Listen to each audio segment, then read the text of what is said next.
सीढ़ी पर उस वक्त ना चढ़ो जब आपके पीछे कोई मर्द भी चढ़ रहा हो, लेकिन सीढ़ी के एक ज़ाविये पर रुक जाओ, फिर इसके बाद सीढ़ी चढ़ो। लिफ्ट पर किसी अजनबी मर्द की मौजूदगी में ना चढ़ो, बल्कि इस मर्द के निकलने का इंतज़ार करो, इसके बाद फिर चढ़ो।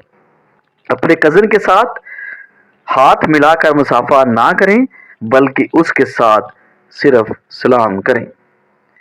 अपने साथ गुफ्तगू करने वाले शख्स से हमेशा मुनासिब फासला रखें। सड़क पर अपने दोस्तों के साथ मजाक ना करें और अदबो अदाब का ख्याल रखें। जब कोई मिलने आए तो उसे तवज्जो दो और बड़ों के एहतराम में खड़े हो जाओ। गली मोहल्ले के सभी मर्द बात के सिवा अजनबी होते हैं, इसलिए उनसे बिला वजह बात नहीं करनी चाहिए, क्योंकि हरासा करने वाले लोग ज़हनी मरीज होते हैं।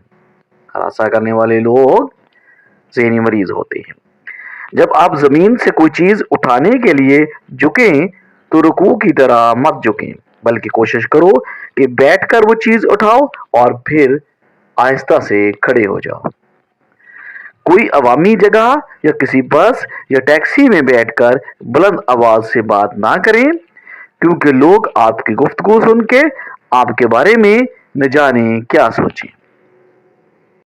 सीढ़ी पर उस वक्त ना चढ़ो जब आपके पीछे कोई मर्द भी चढ़ रहा हो, लेकिन सीढ़ी के एक ज़ाविये पर रुक जाओ, फिर इसके बाद सीढ़ी चढ़ो। लिफ्ट पर किसी अजनबी मर्द की मौजूदगी में ना चढ़ो, बल्कि इस मर्द के निकलने का इंतज़ार करो, इसके बाद फिर चढ़ो। अपने कज़न के साथ हाथ मिलाकर मुसाफा ना करें, बल्कि उसके साथ सिर्फ सलाम करें। अपने साथ गुफ्तगू करने वाले शख्स से हमेशा मुनासिब फासला रखें। सड़क पर अपने दोस्तों के साथ मजाक ना करें और अदबो अदाब का ख्याल रखें। जब कोई मिलने आए तो उसे तवज्जो दो और बड़ों के एहतराम में खड़े हो जाओ। गली मोहल्ले के सभी मर्द बात के सिवा अजनबी होते हैं, इसलिए उनसे बिला वजह बात नहीं करनी चाहिए, क्योंकि हरासा करने वाले लोग ज़हनी मरीज होते हैं। हरासा करने वाले लोग ज़हनी मरीज होते हैं। जब आप ज़मीन से कोई चीज़ उठाने के लिए झुकें तो रुकू की तरह मत झुकें, बल्कि कोशिश करो कि बैठकर वो चीज़ उठाओ और फिर आहिस्ता से खड़े हो जाओ।